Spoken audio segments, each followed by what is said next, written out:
Hello, my dear friends.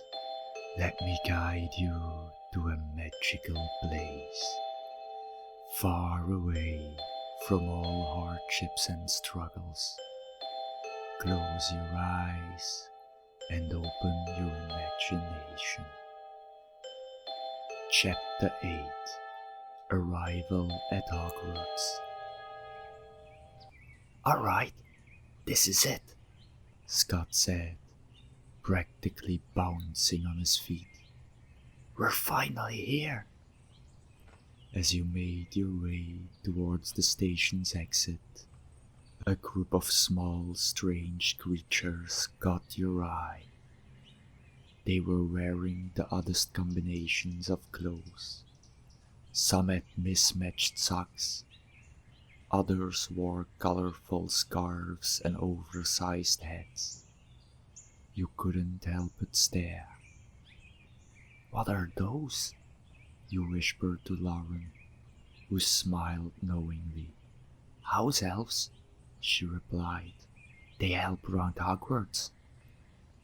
One of the house elves, who wore a bright blue scarf and a pair of knee-high striped socks, stepped forward, bowing low. Welcome, students, she squeaked. I is Winky, and I and my friends will be helping you get to Hogwarts. Please form groups of 4 and pick an elf to guide you across the lake. You, Scott, Lauren and Avery quickly grouped up, approaching one of the house elves standing nearby. He was smaller than Winky, but sported a colorful wool vest and a pair of tiny boots that squeaked as he walked. I is Libby, the elf said in a high-pitched, cheerful voice. Follow me, and I'll take you across the lake to Hogwarts. The 4 of you followed Libby down a narrow path, where a group of boats sat waiting on the still black surface of a large lake. The water looked like glass, reflecting the moon and stars above. You climbed into the boat. The cool wooden seats creaked under your weight. As the boat started moving gently across the lake, the conversation began. So, Libby, Scott started, why do house elves wear clothes like that? Libby's eyes twinkled. Ah, yes, Libby and the other elves at Hogwarts is free elves. We gets to wear clothes, have holidays, and be paid. All because of a famous elf named Dobby. Dobby was a hero in the Great War, and after his bravery, elves everywhere got more respect. At Hogwarts, we is free, and we love our work. You exchanged an impressed glance with Scott. That's amazing, Scott said. He helped us win the Great War.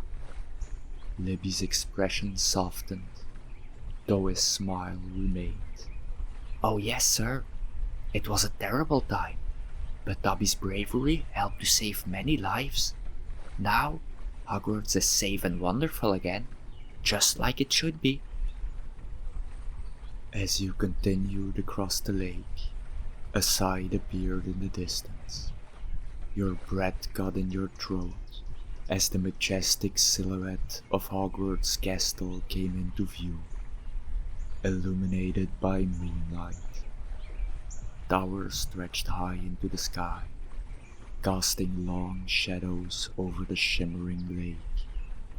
Warm golden lights flickered from the windows, making the entire castle look like something out of a dream.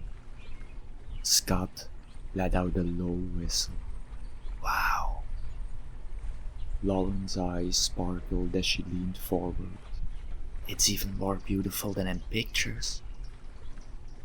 Even Avery, who had been quiet during most of the boat ride, couldn't help but mutter, Incredible! The castle grew larger as you approached, its towering spires casting a magical presence over the entire lake. You could hear the soft splashing of water against the boat as you neared the shore. Libby perked up, glancing over the edge of the boat. "Oh, look there!" she whispered, excitement in her voice. "The Hogwarts giant squid!" You leaned over the side, your eyes widening as a massive shadowy figure glided just beneath the water's surface. A single enormous tentacle rose from the depths, glistening in the moonlight as it waved lazily through the air. The students in nearby boats gasped as the squid's tentacle reached toward them, dipping close to the surface. "Is it dangerous?" you asked, watching in awe. Libby chuckled, shaking her head. "No, sir, not at all. The giant squid is very gentle. Sometimes he even helps students when they fall into the lake. He loves to greet the new arrivals each year, just like tonight." As if on cue, the giant squid's tentacle came close to your boat, stirring the water gently. Scott, curious as ever, reached out tentatively, his fingers skimming the water as the tentacle waved, almost as if it was saying hello. You felt a thrill run through you as the massive creature glided away, disappearing into the depths, leaving only a trail of ripples on the surface. "That was amazing," Avery said, his voice filled with wonder. The rest of the journey across the lake was filled with excited whispers and glances back over the water, hoping to catch another glimpse of the squid. Before long, the boats reached the shore, and you stepped out onto the rocky beach at the base of the castle. After disembarking, Libby and the other elves led you and the rest of the students up a winding stone path, ascending towards Hogwarts' towering entrance. Shadows of the castle's spires stretched across the grounds as you moved closer, giving the place an aura both ancient and mysterious. At last, you reached the great double doors. The doors loomed overhead, massive and imposing. Libby pushed one of the doors open, motioning for you to step inside. You took a deep breath and entered, stepping into the front hall. The hall was enormous, with ceilings that seemed to stretch endlessly above. Beautifully carved stone arches supported the vast space, and the floor beneath you gleamed with polished flagstones.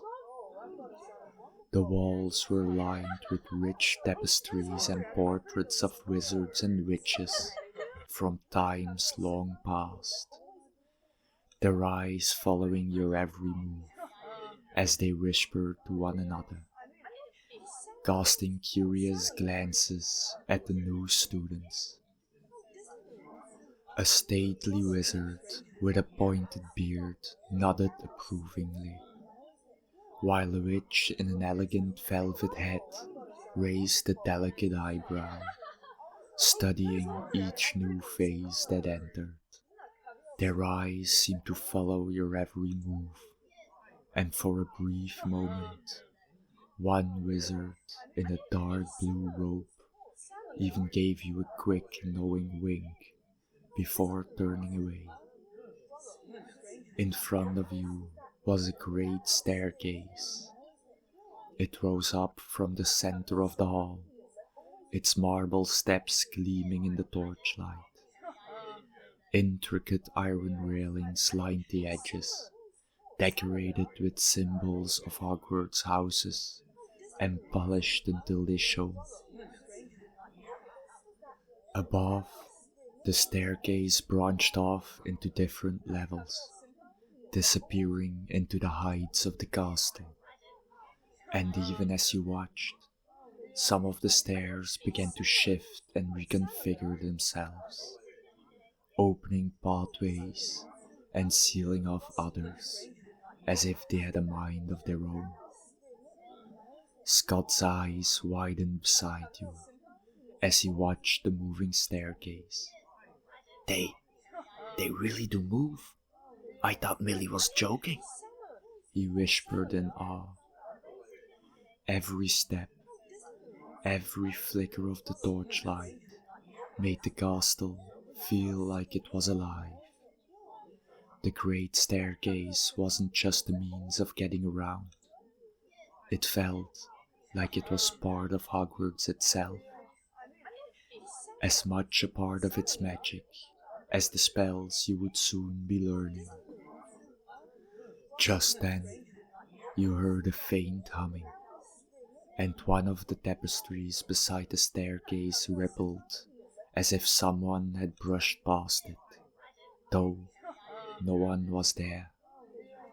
You thought you caught a glimpse of a ghostly figure floating through one of the walls, as if taking a shortcut between floors. But that couldn't be what you saw, could it? You thought, amazed. It was all more magnificent than you'd ever imagined. Hogwarts felt ancient, mysterious, and full of secrets waiting to be discovered. And as you took in your surroundings, your excitement grew even stronger. Libby gave you a little bow. Line up here, please, and enjoy Hogwarts, young ones, she said warmly. I is off to the kitchens now, she added with a cheerful wave. You thanked Libby and waved goodbye, before turning your attention back to the line when he disappeared through a nearby door, his tiny boots squeaking as he went. Scott nudged you, his voice filled with excitement. I can't believe we're actually here. This place is unreal. The atmosphere was thick with excitement as the first years gathered in front of the towering doors leading into the great hall. Just as you started to talk with Scott, something unusual happened. A fine white powder began to drizzle down from above, like snow falling in slow motion.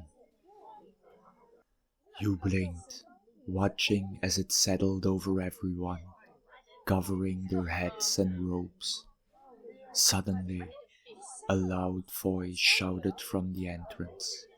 Peeves! Can't you go a single day without making a mess? You turned towards the voice and saw a small man standing at the front of the hall. But what really caught your eye wasn't him. It was the figure floating just above the crowd, laughing wildly. He was see-through, like a ghost. I heard of him, Avery said, shaking his head. Hogwarts has a lot of ghosts. Peeves is the most mischievous one, though. Before you could ask more, Peeves crackled loudly and hurled a barrage of water balloons into the crowd. The first few balloons hit some students, soaking them. But the small man at the front deflected the rest with a flick of his wand. Peeves let out a loud fart-like noise with his hands before shooting off into the air, laughing all the way. The small man sighed, waving his wand with a swift motion. "There you!" he called, and the powder and water disappeared in an instant. He turned back to the group of first years, offering a warm smile. "Welcome, new students. I am Professor Flitwick, your charms professor and the deputy headmaster of Hogwarts. I must apologize for Peeves' antics. He's been a nuisance ever since I was a student here." His smile widened, revealing that, despite his scolding, he found Peeves' tricks more amusing than bothersome. "Now," Professor Flitwick continued, clapping his hands together, "it's time to enter the Great Hall and begin the sorting ceremony." With excitement buzzing through the crowd, you followed Professor Flitwick into the Great Hall, stepping into the grandest room you had ever seen. Your heart pounded in your chest as you walked forward. The Great Hall was breathtaking. It stretched wide and high, the ceiling enchanted to mirror the sky above. For a moment, it felt like there was no ceiling at all, as though you were standing in the open air. Thousands of floating candles hovered above, casting a warm golden light over the hall and filling it with a magical glow.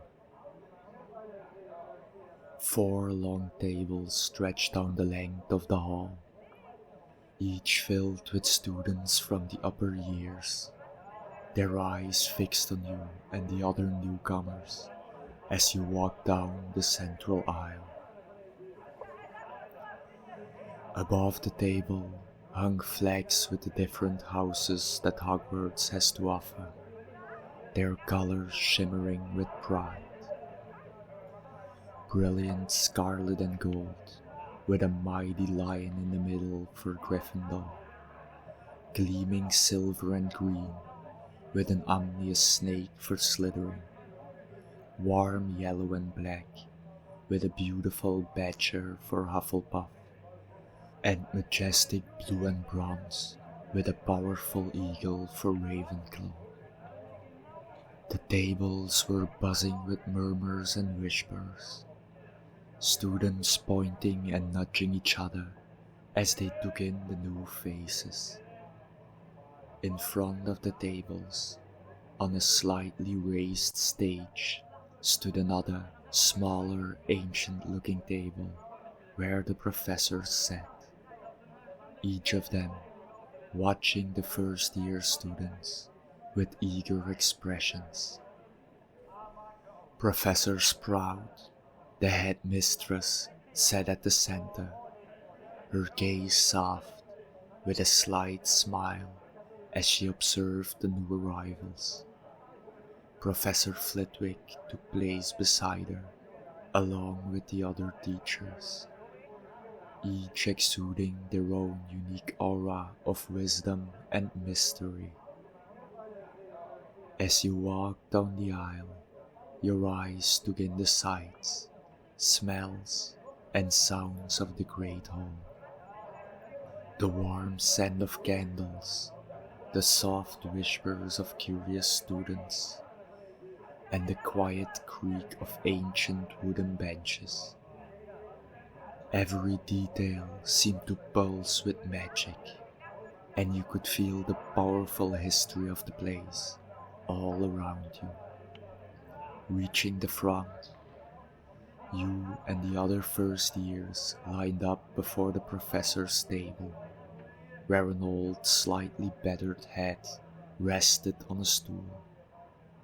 The Great Hall felt silent as the sorting hat waited, a sense of anticipation filling the air.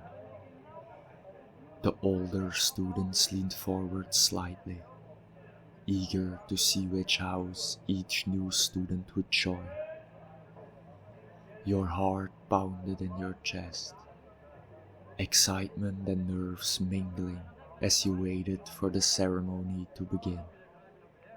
This was the moment you had been dreaming of, and you couldn't wait to find out in which house you truly belonged.